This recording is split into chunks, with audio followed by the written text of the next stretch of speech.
tried to figure out ways to manipulate some run game a little bit. It's hard when they got more people in there than you guys. So really, if you look at the game, I mean, we connect on a couple more of those deep balls.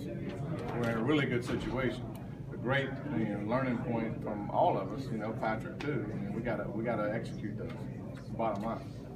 It seemed like he executed them at first, but missed on some later on. Did anything change? Same plays. No, same plays. Just missed. I mean, a little bit off in the second half. I think that, and I told the group this before the game even started. I said we got to be prepared to handle good and bad. If we go out there and play great at first, then it's hard to continue that. You usually have a little lull, and so really mature teams have an even harder time handling that, And so we got a lot of young players that went out there and had some success early. And then, you expect, I think, just for it to keep happening. You got to keep making plays. I mean, that team's used to winning.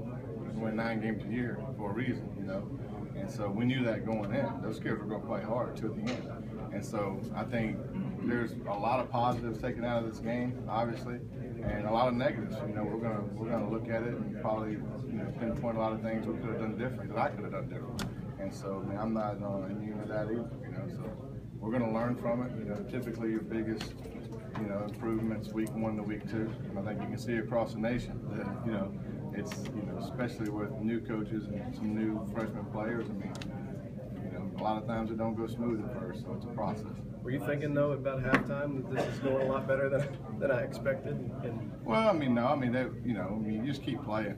I mean, I didn't know how we were going to come out and play the second half. We had a good plan. We were going to continue doing the things that were successful.